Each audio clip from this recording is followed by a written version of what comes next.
Hello दोस्तों, जय Hind. Academy for education में आपका स्वागत है। हम लगातार बोर्ड की तैयारी के बारे में बात करते हैं और कर रहे हैं। और बोर्ड की तैयारी में हम क्या बात कर रहे हैं, खासकर इंटरमीडिएट और हाई स्कूल के बारे में। तो बेसिकली हम डेली बाय डेली किसी न किसी एक मुद्दे की, एक टॉपिक की बात करते हैं और जो ये बताते हैं, आपको समझाते हैं कि बोर्ड की तैयारी कैसे की जाए। तो कैसे की जाएगी के रूप में हम सीरीज़ शुरू किए हुए हैं। बोर्ड की तैयारी शुरू हो चुकी है और शुरू कैसे की जाए उसके बारे में बात करते हैं। तो आज हम बेसिकली किसके बात करेंगे, इंग्लिश ग्रामर के क्लास 12th की। इसमें हम बात करेंगे कि आइडम्स फ्रेज होते क्या है, कैसे पहचानेंगे कि आइडम्स फ्रेज जो है इसको लिखना है, इसके शब्द के अर्थ रूप में, उसके वाक्यांश के रूप में कैसे लिखा जाता है। बहुत आसान है, आप वीडियो के अंत तक बने रहें, आपको पूरी समझ में आ जाएगी कि क्या है यह। तो इसके अलावा हम अगले वीडियो में जो बात करेंगे तो antonyms, synonyms, homophones, one words of substitution की बात करेंगे। तो आज केवल हम एक ही बात करते हैं आइडम्स ऑफ फ्रेज के बारे में, और कुछ उदाहरण लेंगे और आपका सोर्स बताएंगे कि कैसे आपको क्या करना है, पढ़ना है।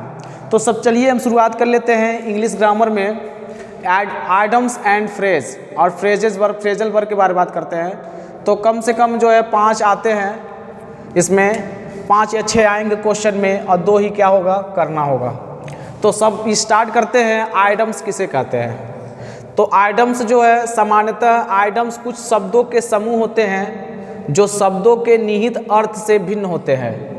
आइडम्स के अर्थ केवल इंडिविजुअल वर्ड के अर्थ से समझा नहीं जा सकता है। जैसे आइडम्स में दिया होता है ए हॉट पोटैटो, अगर इसको मीनिंग के रूप में तोड़ा जाए तो एक पूरा क्या दिया, सेंटेंस दिया है, एक गरम आलू। जैसे ए माने एक, हॉट माने गरम और पोटैटो मानो क्या होता है, आलू होता है। लेकिन अगर इसका सही शाब्दिक अर्थ देखा जाए, ए हॉट पोटैटो का मतलब ये गरम आलू नहीं होता है, इसका सही शाब्दिक अर्थ नहीं है। लेकिन इसका अगर देखा जाए आइडम्स फ्रेज वाक्यांश के रूप में देखा जाए, सेंटेंस रूप में देखा जाए, तो इसका मतलब होता है विवादित मुद्दा। इंग्लिश में कहा जाता है डिस्प्यूटेड न्यूज़ या डिस्प्यूटेड इश्यूज़, इसका मतलब होता है। ये सब क्या होते हैं, बर्निंग इश्यूज होते हैं। इसी के अनुसार क्या करता है, काम करता है। जैसे क्या है, Afghanistan is a hot potato this days. देखिए अफगानिस्तान का जो मुद्दा है, खासकर तालिबानी का मुद्दा था, तो इस समय क्या है, बहुत गर्म माहौल था। इसी को लेकर के एक विवादित मुद्दा बना हुआ है, इसी को कह देंगे ए हॉट पोटैटोज। तो कैसे आपसे पूछेगा कि ये हॉट पोटैटो को क्या लिखना है, इसका मीनिंग लिखना है, तो इसका मीनिंग क्या हो जाएगा, डिस्प्यूटेड न्यूज़ या इश्यूज़। इसका मतलब वाक्य में बताएंगे तो Afghanistan is a hot potatoes these days, तो इसका क्या हो जाएगा, हमारा आइडम्स ऑफ फ्रेज हो जाएगा।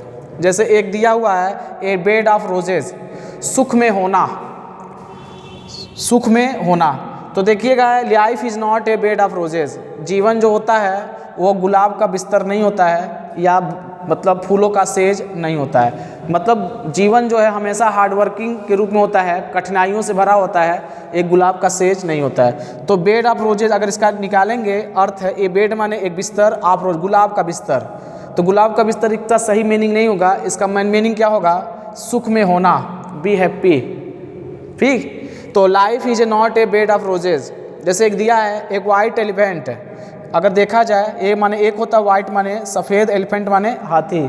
तो एक सफ़ेद हाथी, इसका मतलब नहीं होता है कि सफ़ेद हाथी, इसका मतलब होता है अत्यधिक खर्चीला।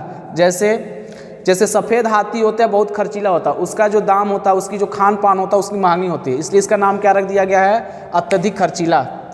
जैसे buying A Ferrari is like the possessing A white elephant. जैसे आप कोई फेरारी कार खरीदते हैं तो उतना महंगा होता है, उसी तरह से आप प्रोसेस करते हैं किसको, वाइट एलिफेंट को। तो हाथी को रखना और फेरारी को खरीदना दोनों क्या होते हैं, बहुत खर्चीला होता है। इसी प्रकार दिया है a bone of contention. Bone of contention का मतलब होता है झगड़े की जड़।